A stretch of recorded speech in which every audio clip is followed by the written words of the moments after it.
I'm standing in the Forest School at St Augustine's Academy in Dunstable. During the past 2 years, we've been working with the Schools of Tomorrow Fellowship on a Building Back Better research project. We aim to find out if we improve children's visual cognizance and expressive vocabulary, will the quality and depth of their communication improve? The project has become known as Vocabulary Velociraptors. This is Downside in Dunstable. Although situated at the base of the rolling hills of Blows Downs, Downside is one of the areas of highest deprivation in central Bedfordshire. Many families live in flats and tower blocks with no gardens, and the food bank, run from the local church, is integral to serving the needs of the community. Crime rates are also elevated. Even the local bus company no longer serves most of Downside due to high levels of criminal damage. With the effects of the coronavirus pandemic limiting children's access to social settings and experiences, children's vocabulary has been hit like never before. At St Augustine's Academy, we aim to address this issue and close the vocabulary gap. Our journey began with a book, Closing the Vocabulary Gap by Alex Quigley.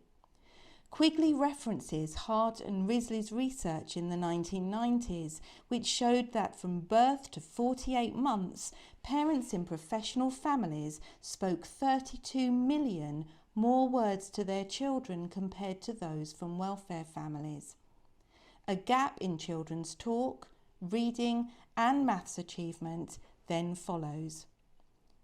We conducted our own research to see what the vocabulary gap looked like at our school. We started by gathering baseline data using a set of images with a scaled score depending on accuracy of description. This gave us a starting point and also showed where gaps might be. In order to increase the children's vocabulary, we created Vocabulary Velociraptors.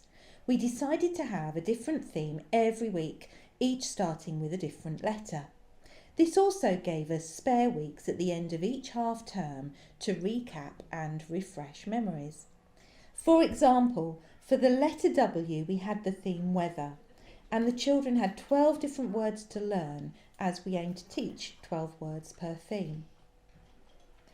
On Monday, the words are displayed as pictures only, and the children guess what each image is.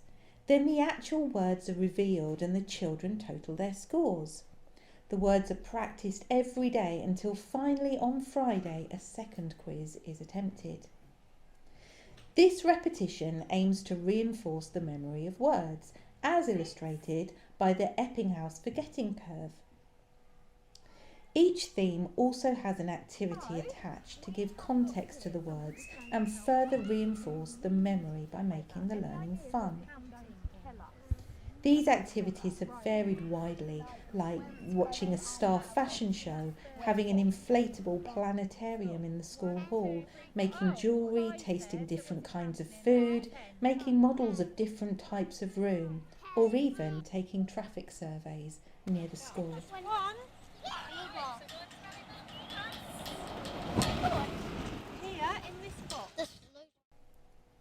We also asked the children to guess as many words as possible from a wonderful book called The Ultimate Alphabet by Mike Wilkes.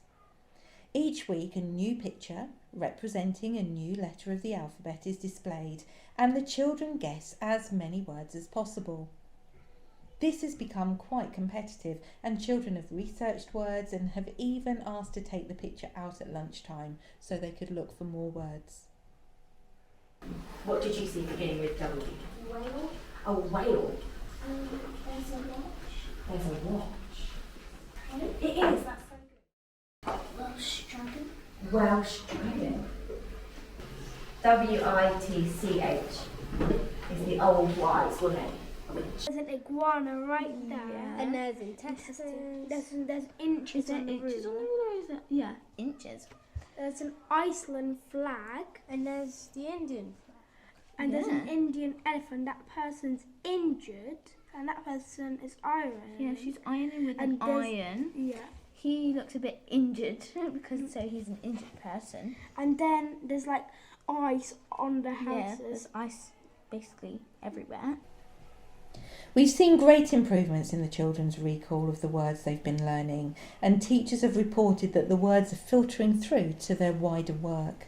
From weeks A to Z, children from years 3 to 6 have seen an average improvement from knowing 28% of the words on Mondays to 81% on Fridays. Here we can see the average scores for years 3 to 6 by week, with Monday scores in orange and Friday in green. Each week, information about the letter of the week is also included in our weekly newsletter, along with tips for parents about how to engage with improving their child's vocabulary. The impact of the project has been wonderful to see, and it's observed on a daily basis. We hear the children using the new vocabulary correctly in their independent play and everyday language. And this shows us that these new words are becoming completely embedded into the children's own knowledge. They're using the words confidently and unprompted. We're really looking forward to continuing the project next year with our new cohort of children. The nice thing about this project has been the activities we've been doing. Some cost a little bit of money and some are free. So when it was D week, which was dwellings, we managed to use our school estate to go and look at all the different houses that we had in our area. And then even in getting like members of staff involved, we did the fashion show, which was great, where it was clothes week, which was my favourite week. And we did like the fashion show, and then we have all the children, and we all just get like really involved, and it's like lovely. The children have really enjoyed doing the weekly tasks. They find it, they've taken it as a personal challenge to see how much they can improve on the numbers between the Monday test and the Friday test. And I think it has helped a great deal. I think they are getting more vocabulary out of it. And the things like doing the picture, picking the words out of the picture, they won't give up. They keep going. They'll look in dictionaries, they'll look online, and try and find answers. So I think they've really enjoyed doing it, and we've enjoyed doing it. From a governor's point of view, the results are fantastic. The interaction between the staff and the children is absolutely amazing, and how the children have progressed by the end of the week, it just shows absolutely fantastic results.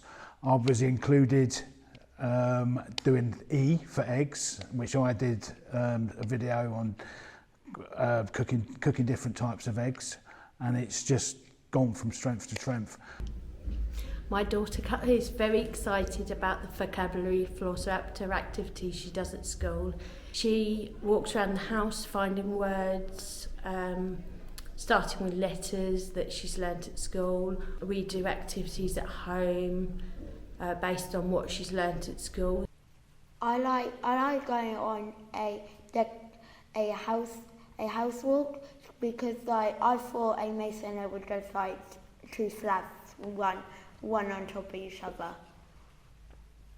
I didn't know what a fountain pen was. I just thought it was a pen with ink in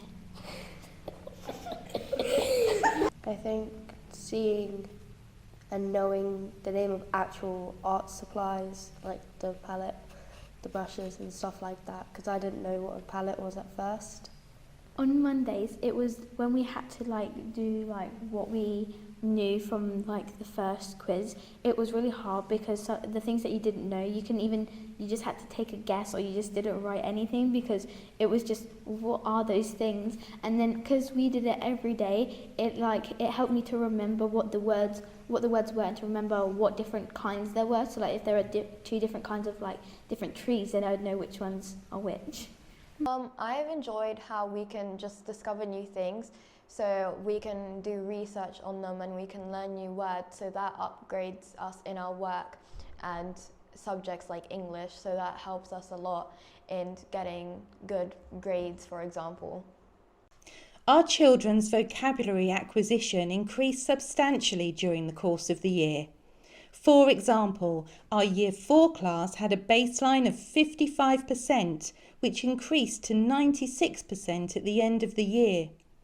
In addition, our Year 6 reading SATs results were better than our 2019 results, despite the challenges of the pandemic.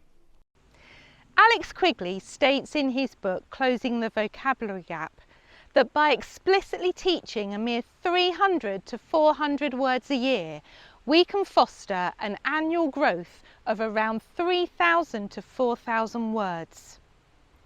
From reception to leaving school, we can therefore help children develop an essential word hoard of something like 50,000 words. And we feel that our project has achieved exactly that aim. Brrr.